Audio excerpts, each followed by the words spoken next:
जो पाए तेरा पला खाली न जाए, उसकी झोली सब तेरे भंडार भरे रहे, आशा करते सारे भगत। रामामल जी श्यामा कुल जी अर्जी करूं, अर्जी कर जो अजमल रा कंवरा सुनजो मारी जरूर। केसरियो बागा भरियो राजू राजकुमार, रामा कहाँ के रामदेव हीरा कहाँ के लाल, जिसको तूने दिया से थिया निहाल। अंधे को आंख दी, पंगड़े को पाँव दिए, कोड़िए के कोड़ मिटाए, दादा रामदेव पीर ने सबको दिया। तो बोलो दादा रामा पीर की जय, बोलो लीले घोड़े वाले की जय। हैप्पी 11। आज मैं आपको दादा रामा पीर की स्टोरी सुनाऊंगी। दादा रामा पीर का जो कि सतयुग में भगवान राम और कलयुग में दादा रामा पीर का अवतार है। दादा रामदेव पीर का जन्म रणौजा गांव में राजपूत कुल में राजा अजमल जी के घर भाद्र मास की चांदनी बीज को 7:06 पे हुआ। एक ज़माने में राजा अजमल सिंह के घर कोई संतान नहीं थी और सारे किसान जो एक दिन किसान अपने बैल लेकर खेती पे जा रहे थे, सामने उनको राजा अजमल जी दिखते हैं। राजा अजमल जी को देखकर किसान अपने बैल लेकर वापस घर की तरफ लौटते हैं। तो राजा अजमल जी उनसे पूछता है कि मुझे देखकर आप वापस क्यों लौट रहे हो। तो और किसान बोलता है कि क्षमा कीजिए महाराज, हमें पूरे वर्ष का अनाज काटना होता है, इसलिए अभी आपका चेहरा देख लिया, हमारे शगुन खराब हो गए, क्योंकि वो बांझ था तो आपके शगुन खराब हो गए, इसलिए हमें वापस लौटना पड़ेगा।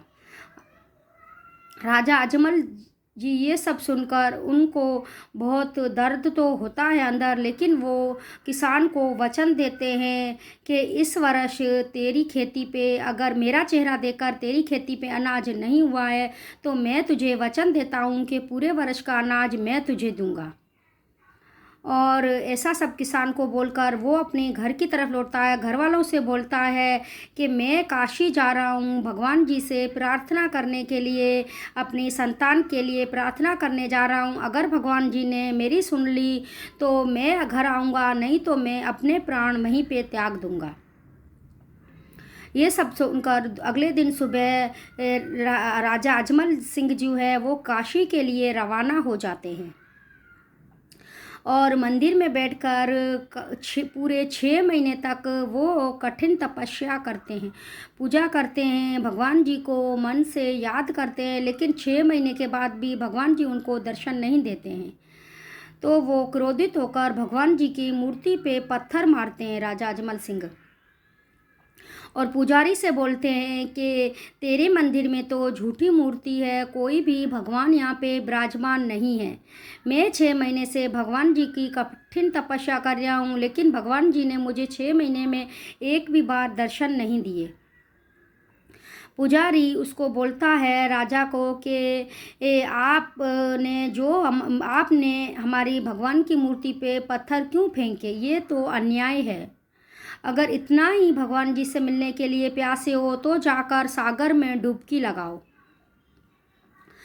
तो वो राजा अजमल सिंह जी है वो उनके कहने पर, पुजारी के कहने पर सागर में डुबकी लगाता है और सीधा जाकर भगवान जी के चरणों में जाकर गिरता है और आंख खुलती है तो सामने ईश्वर को देखता है, दर्शन करता है और भगवान जी के सर पे पट्टी बंधी हुई होती है। तो भगवान जी मन में विचार करता है कि ये तो खुद ईश्वर तो खुद ही अपने सर पे पट्टी बांध कर बैठा है, तो मेरी झोली कैसे भरेगा ये। भगवान जी से पूछता है कि ईश्वर आपने अपने सर पे पट्टी क्यों बांधी है। ये सब सुनकर ईश्वर जी उसको बोलते हैं कि एक भोले भगत ने मेरे मंदिर पे मेरी मूर्ति पे पत्थर फेंका था, जिससे कि मुझे चोट लग गई है, इसलिए मैंने अपने सर पे पट्टी बांधी है। राजा अजमल सिंह ये सब सुनकर बहुत ज़्यादा लज्जित हो जाते हैं, क्योंकि उन्होंने ही पत्थर फेंके थे, तो बहुत ज़्यादा शर्मिंदा हो जाते हैं और ईश्वर से हाथ जोड़कर क्षमा मांगते हैं कि हे ईश्वर, मुझे क्षमा कीजिए, मैं अंधा हूँ, मुझे कुछ पता नहीं चला। और ईश्वर बोलते हैं कि बोल पुत्र, तुझे क्या चाहिए। तो राजा अजमल सिंह उसको बोलते हैं कि हे ईश्वर, मेरे पास संतान नहीं है, कृपा करके मुझे एक ऐसा पुत्र दीजिए जो पूरे संसार का भला कर सके। अब यहाँ पे ईश्वर जी वो अपने फरिश्तों को, जो अपने महाराज फरिश्ते उनके होते हैं, उनको बुलाकर उनके जन्माष्टर देकर फरिश्ते बोलते हैं कि ये ईश्वर, इसके जो जन्माष्टर हैं उसमें 6 वर्ष तक तो इसको कोई भी संतान नहीं लिखी है, 7वें वर्ष में इसको 7 पुत्र होंगे। राजा अजमल सिंह ये सब सुनकर ईश्वर जी से प्रार्थना करता है कि हे ईश्वर, मुझे इसी वर्ष में, इसी जन्म में एक पुत्र तो जरूर दीजिए। तो ईश्वर जी उसको वचन देते हैं कि पुत्र, तू अपने घर जा, जब भाद्र महीने की चांदनी बीत जाएगी तो मैं साक्षात तेरे घर जन्म लूँगा और मेरे साथ विष्णु भगवान भी जन्म लेंगे तेरी कोख से। उनका नाम उनको वीरल भगवान के नाम से लोग जानेंगे, संसार में पूजा करेंगे। अब राजा अजमल जी वापस अपने घर की तरफ लौटता है, सच्चे मन से, पूरे मन से ईश्वर जी की प्रार्थना करता है, भगवान को याद करता है। जब भाद्र महीने में चांदनी बीत जाती है तो सुबह 7:06 पे राजपूत कुल में दादा रामदेव पीर पालने में, सोने के पालने में, कंकु के पगला रूपधारी ने यहाँ पे जन्म लेते हैं।